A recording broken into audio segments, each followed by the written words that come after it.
Hello, everybody out there. Oh yes, it's that time again, and I'm at it. I'm at it. I'm at it. And of course, I can't believe from one day to another, so many wonderful things are going on in the city, in New York City. And today I'm speaking to, what's your name? Hi, Jeanne. I'm Mark Shapiro. Mark Shapiro. Oh, I Yes, like that name.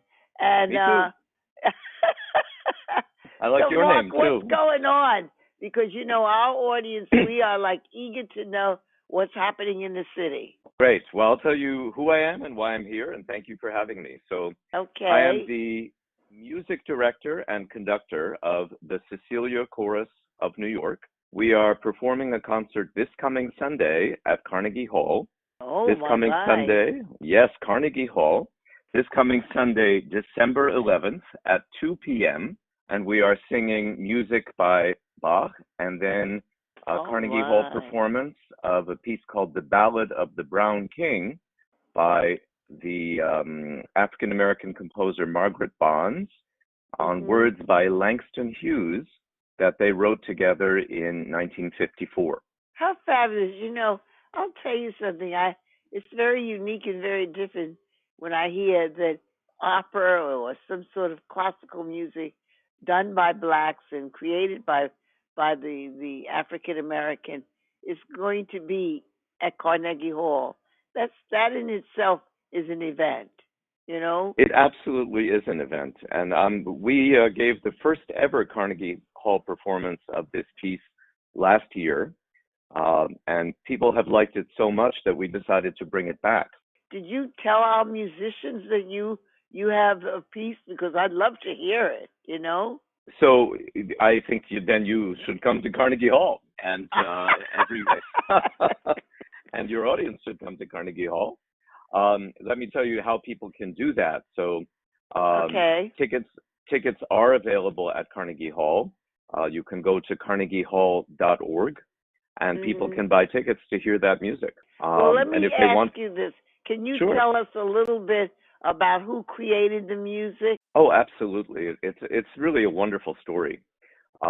Cecilia Chorus, since I've taken over, has been very interested in finding composers who have been a little bit overlooked by Yes. history for one reason or another, either their race or their sex.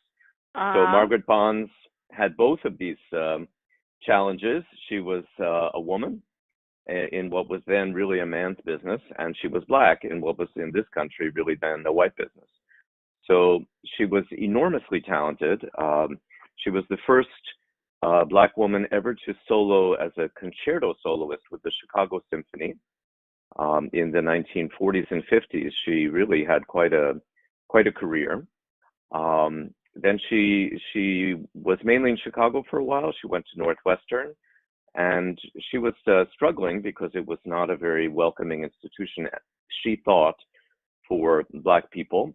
And she found at Mhm. that time a poem by Langston Hughes, his famous poem, The Negro Speaks of Rivers. Mhm. And she said that it saved her life. Yes. Yeah, beautiful poem by Langston Hughes. And Uh she sought him out, and they became very, very close friends. And they did a lot of work together, her and Langston including Hughes. her and Langston Hughes, Oh, how absolutely. fabulous. See, Yeah, it's these are amazing. things we don't know. And I say Right. that as an African American who of course was born here. Uh there's so many wonderful things that have happened, and I want, before you finish, I want to thank you, begin with thanking you for Oh, sure. sharing this Thank with you. us. Yes. And Yeah, with it's with the arts, which of course can't get no better than Carnegie Hall, you know. Carnegie Hall, for Bonds. And I should also mention we have um, four soloists of color. We have soprano Kirsten Piper Brown, who is Uh-huh. wonderful soprano, who made her she and they will all be singing at Carnegie Hall for the first time on the main stage. We Oh, how discovered. fab. They must be so excited. I think they are. Kirsten is an extraordinary artist who some people may have seen her. She was in at Lincoln Center last year in a piece called Intimate Apparel. Oh, Um, my. and she was nominated for a Tony for that performance. And Uh-huh. then we've been very excited. Our mezzo-soprano is Melissa Bonetti. She did some research, and she believes she is the first ever Dominican woman to solo classically at Carnegie Hall. Oh, how So wonderful. wonderful for her, and we've alerted the embassy and the consul and the Oh, United Nations I mission, don't and they're all blame coming. you. Yeah, it's Yes. been great.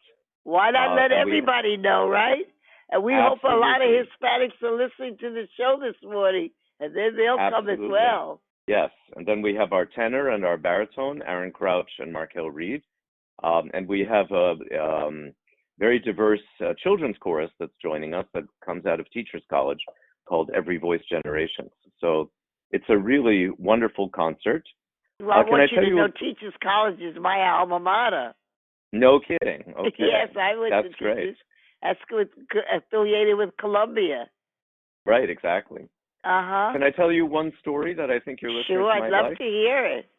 Yeah. So, as I said, Margaret Bonds and Langston Hughes were very close, and they corresponded extensively. After they created this piece together, The Ballad of the Brown King, and I also want to mention why it's called The Ballad of the Brown King. So it's a Christmas story about the three wise men who came to visit the baby Jesus. Yes. And there is a reference in the Bible that one of the kings had dark skin. And both Margaret Bonds and Langston Hughes were very captivated by that idea of inclusion in such an old story. And they wanted to really put the spotlight on that idea. I didn't know that myself. Yeah. It's really wonderful to know that that goes back thousands of years. So that they tell that story in this piece. And when it was premiered, it was quite successful. It was televised. And where did it premiere? In New York. Okay. Yeah, I don't think that theater exists anymore, but it was in New York. Okay. But it had never had a Carnegie Hall performance. Sure. We did it there last year. And then what I want to say is Bonds and Hughes, she wrote to him and she said, our music deserves to be heard next to music by Bach and Handel. Yes. So last year and I think she said that because she really respected and valued that music. Yes. She was working in that tradition. She was trained in it and she taught in it. So last year we did some of this with Handel, and now we're doing it with Bach. So we really feel like we're fulfilling her dream, in a way that means a lot to me personally, and I think would have meant a lot to her. Oh, it's such a nice story. Yeah, there's so many wonderful things that have gone on in this world, in this country, and in this day and era, and we don't know about it. And it's so wonderful that we have human beings like you and your organization that will bring them to us and let us enjoy and feast upon the talents of others, Absolutely. I think we're all in this together, and I think the more we think about how we're together, the more powerful that is. People up here at Harlem, so many people. I for one have always given them a great big applause for the simple reason that they've made so many wonderful contributions. But for some odd reason, years ago, and through the racial inequities, we haven't been able to. We don't travel and do as much as we should, and because of the lack of. But going to Carnegie Hall should be not so much of a big experience because some people it's certainly not their first experience. But whoever you are, it's such a wonderful place to be introduced to a venue like you're talking about. Yeah, I would say, I think people sometimes feel that it's going to be intimidating or stiff. Yes. And we try to be not at all like that. So, it's a beautiful place to be. It's very comfortable. It's very welcoming. The chorus and the orchestra and the soloists, very welcoming. The music is attractive to listen to, interesting. And again, this is something Margaret Bonds and Langston Hughes wanted to be What part date of. is it? What day is that? The concert is Sunday, December 11th. It's on a Sunday. This coming Sunday. So perfect if anybody's going to church. Absolutely. Keep your day going. What time does the show start? The concert is at 2 p.m. Oh, how And fabulous! Right yeah, after it's church. perfect. It's right after church, exactly. It's a matinee, uh, and yeah, it's really perfectly timed. And I think, I think during the holiday season we get very hectic and stressed, and everybody wants a little bit of extra inspiration. well, you And know a what's so concert like this, wonderful about it? It's in the yeah, mid-afternoon. It's on a Sunday when the family's off, and exactly. you can get your tickets at the window there. Yeah, I mean, you can get them at the window, and you can buy them online. I Mhm. mean, the price isn't a secret, but there are a lot of different prices. All right. So, So, but well, what is the line? What is the address for the line? so it's very affordable. The place to go for tickets is to the Carnegie Hall website, which is carnegiehall.org, and then you click on the date of the concert and follow the prompts, and you get right to where you can buy tickets. Oh, that sounds magnificent. And you, Shapiro, what do you have to do with it? So I am the conductor. So Okay. what that means is I stand in front and I Of wave course, my you arms. know what that is. Yes. Yeah. Um, I also do a lot of work behind the scenes. I work with the soloists and the orchestra, a lot of the preparation, Mhm. um, prepare the chorus, and make sure everybody's kind of doing the same thing at How the long same have you time. been doing? How long have you been a conductor? I've been a conductor since before you were born, Jeanne. So I doubt that. You're talking to a woman of age. I see. Well, you could never know it. Oh, I love But that. That's so uh, wonderful. so yes, I've been a conductor for a while, for a few decades. I've been Yes. with this group for 12 years. Oh, how And fabulous. yeah, we're having a great run. And, I think for music, COVID and the pandemic was such a difficult time for people in music. And we're so happy to be back on stage and have audiences again. There's just nothing like it. Well, I'm so happy to have you, and I want you to know that while all is said and done, and I tell everybody this, I say, Jeanne, you must be so proud of your own self. But I went to the High School of Performing Arts, and No I have kidding. such an appreciation for music because I was in the dance department. But you must know music in order to dance, And Absolutely. I'm going to I love see. dancers. Yeah. Yes, I'm going to see if I can get over there and get to see that. I think that should be very interesting at 2 o'clock I'm in sure the we can help you afternoon. do that. Yeah. Well, when you Okay. have your computer back, we'll set that up. Yeah. Okay. I love it. I love it. I love it. Well, listen, I'm going to let Mr. Shapiro go, and I'm going to ask Tina to play his music, to play the music Okay. because To I've play been some told music. that it's here. And I want to Great. thank you so much for joining us this morning so that we would know what's going on at Carnegie Hall. Thank you, Jeanne. And before I go, I'll just say one more time, the concert is Sunday, December 11th at 2 Uh-huh. p.m. at Carnegie Hall, and tickets are available carnegiehall.org. Oh, I love you. Thank you so much. Thank you, Thank you, thank you, Jeanne. thank you, thank you. Much All right, appreciated. I hope to see you at I would love it. at the hall. We'll bring you backstage, Carnegie Jeanne. I would Hall. love it. All Absolutely. right. Bye Okay. bye. Bye.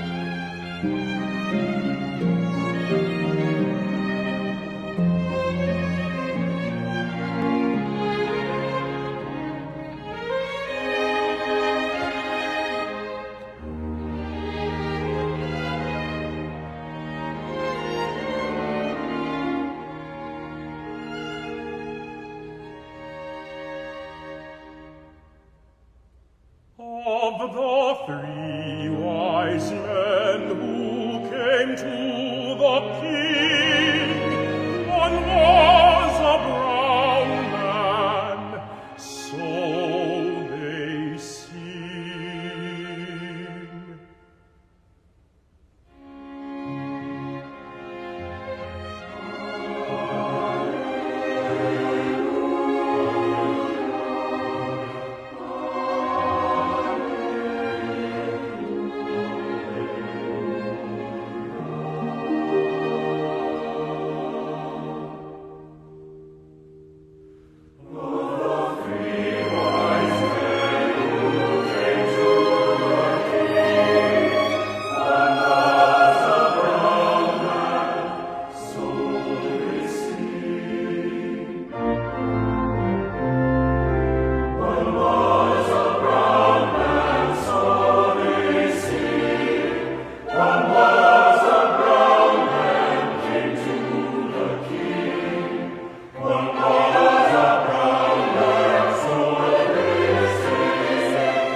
the